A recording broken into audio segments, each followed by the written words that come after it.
Fidget spinners have become one of the latest crazes in the toy world. While originally made for people who struggle with ADD, ADHD, autism, and more, fidget spinners have garnered a cult following of their own.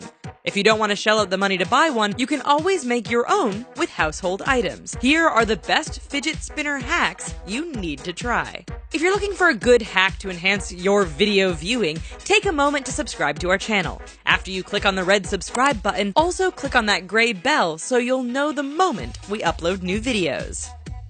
Legos. If you have ever played with Legos, you know that you can build cities, cars, animals, and more. So why not a fidget spinner? You don't even need a bearing to pull this spinner off. Whether you're a kid at heart or you have kids from whom you can borrow parts from, you can get your own fidget spinner easily if you think outside the blocks. You'll need 4 rectangular shaped blocks. Color doesn't matter. You can either stick to one color or be as colorful as you please. Keep in mind that these rectangular blocks will create the look of your spinner while it's spinning. So get creative. Then you'll need 2 of the larger circular blocks. You'll attach a circular piece to each side of the rectangular pieces. Then you'll need a long piece that looks like a stick. You will need something fairly narrow so that it will fit in the hole in the middle of the circular piece. But be sure not to put them in too far or else it will tighten. Then you'll take some smaller circular pieces and make your caps for the stick. After you put on your caps, do a little test spin to see how your fidget spinner looks. Cutting board. This fidget spinner hack just proves that really all you need is a bearing and something long and weighted to make it spin. In this hack, all you need is a few nuts of about 10 millimeters as well as a 7 millimeter nut and bolt that will fit through the bearing. Finally, you'll need 2 pieces of cutting board that's 80 millimeters long and 27 millimeters wide with a thickness of anywhere between 6 to 10 millimeters. The cutting board can be plastic or wood. First, you want to make sure that your bearing is smooth and doesn't have any grittiness to it. You'll want to map out the 3 areas where your bearing and nuts are going to go so that the weight distribution is equal so the spin is fast and doesn't stop. Then, using your glue, you want to glue the 2 pieces of cutting board together. Using a drill, you can make your 3 holes. If you've measured everything out correctly, the nuts in the bearing will fit snugly in their respective hole. Then slide the nut inside the bearing and close it off with a nut on both sides. Don't forget to round up the sides of the cutting board so that the sides are nice and smooth. Zip ties.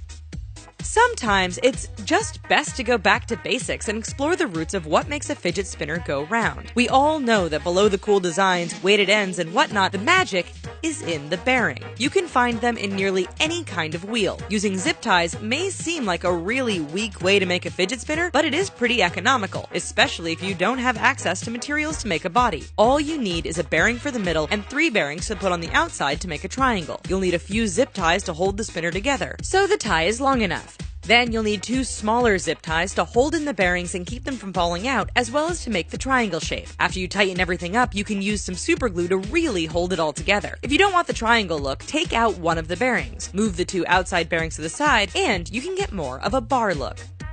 Pipe clamps.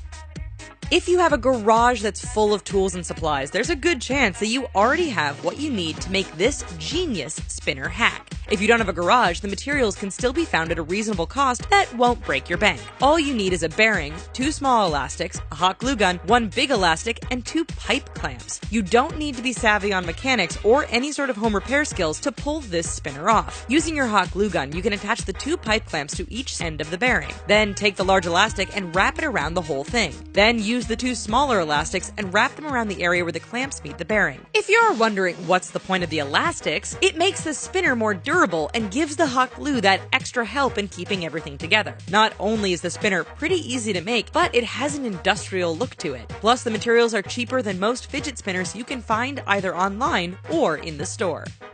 Bearings.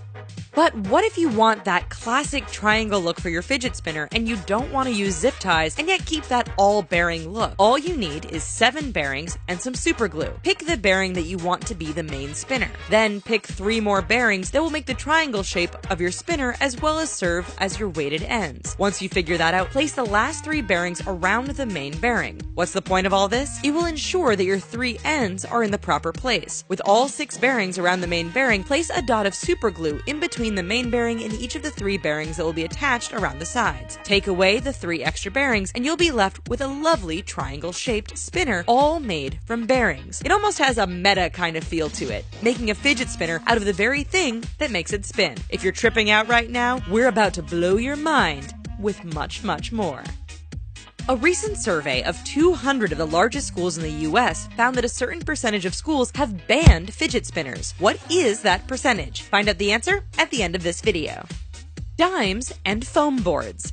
When you think of tangible materials to make a fidget spinner out of, you're probably not thinking about something light like a foam board. But with some help from coins to help create a counterweight, using cheap materials is quite possible when making a good fidget spinner. You'll definitely need your ruler for this one, so everything comes out aligned. You'll also need some cyanoacrylic glue, which you can find at any home improvement store, as well as some coins to create the counterweight. Dimes can work for this as well as pennies. Finally, you'll need a utility knife and a marker pen. On the foam board, mark out your design and leave space for your coins and bearing. After cutting everything out, you'll need multiple coins stacked on top of each other in order to match the thickness of the foam board and the spinner. You'll also need some sandpaper to smooth everything out. After you're done with the design and everything is all cut out, you can color your spinner any way you want. If you don't want to use a bearing, making a small hole in the middle and sticking a pin through it can also work, but it might not spin as fast.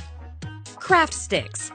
If you're someone who likes craft sticks and duct tape, we've got a surprise for you. Technically, you don't really need to use duct tape, but that wouldn't be as fun, especially since duct tape comes in some super cool designs these days. But if you are really feeling some artistic inspiration, you can paint your craft sticks. Just wait until the paint dries before going any further. You'll need 1 inch by 2.6 inch craft sticks that are cut in half, and you don't need much because you only need 3 halves total. After you cut those pieces in half, measure out your duct tape and wrap it around each stick. You'll want to grab some clothespin to hold things together because next you will glue each end of 3 sticks together to make a triangle. Place a bearing in the middle of the triangle and tighten it up, using the glue to secure. Keep the clothespins on the triangle until the glue hardens. After that is done, grab 3 washers and attach them to each point of the triangle. Now you have a cool looking fidget spinner that only costs a few bucks to make.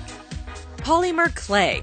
If you think about it, using polymer to make a fidget spinner makes sense. It's also a more accessible base to use if you don't have access to something really fancy like a 3D printer. To pull off the look of this spinner, you'll need 3 marbles, some polymer clay that glows in the dark, and of course a bearing, plus some cardboard. But you won't need the cardboard until later, and it isn't a part of the spinner. First, you'll need to roll your clay like you're making a little snake, then wrap the clay around your bearing and mold the clay around it. You can use a toothpick to even out the edges. You'll want to do the same with each marble as well. If you've been paying close attention to the previous entries, you can probably guess what will happen next. You'll want to place each marble on the side of the bearing. Attach it with your clay. Then you'll need those little pieces of cardboard on a cookie sheet so it props up your spinner. Bake the spinner according to the instructions on your polymer clay. After you're done, you have a nifty glow-in-the-dark spinner that also has neat colors thanks to the marbles. If you want more color options, you can even glue some bottle caps to one side of your marbles. Cardboard. Wait, cardboard?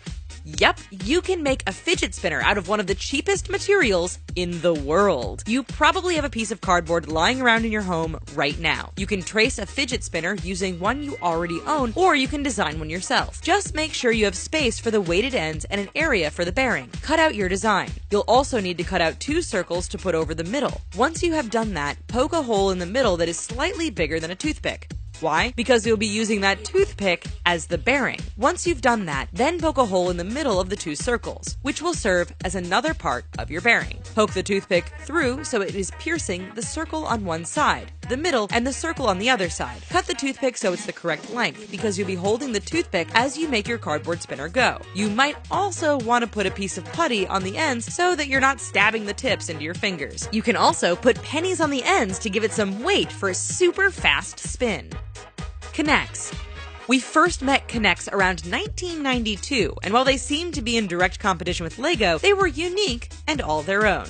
Legos aren't the only construction-like toy that can be used as a fidget spinner. There is a similarity with color variety, but that's about it since Kinects are so different from Lego and can create a completely different look. You'll need the circular piece that can fit a whole bunch of longer pieces together. But for this, you'll only need 4 long pieces. You'll then bend each long piece and connect it into the space directly next to where it was attached. You'll do this with all 4 pieces, creating 4 loops around the spinner. Then you'll need one of the plastic dowels and insert it into the center of the spinner. Then using 3 blue circles, you'll put 2 on one side and the third on the other side. You will also need 2 black caps for each side of the spinner. What makes this spinner super unique from the rest of the spinners is that you can spin this with just one hand. You can't typically do that with a traditional spinner, so this little hack will definitely make you unique. So, what percentage of 200 of the largest schools in the US have banned fidget spinners? 32%. Will that number grow? Only time will tell. If you enjoyed this video, be sure to check out these other videos from our channel. If you can't get enough of the richest, then why not make that next step by subscribing to our channel by clicking on that subscribe button. Have you ever wanted to be that first comment on one of our videos? Then click on that little gray bell so you won't miss a moment with us. Thanks for watching. We'll see you next time. Bye-bye.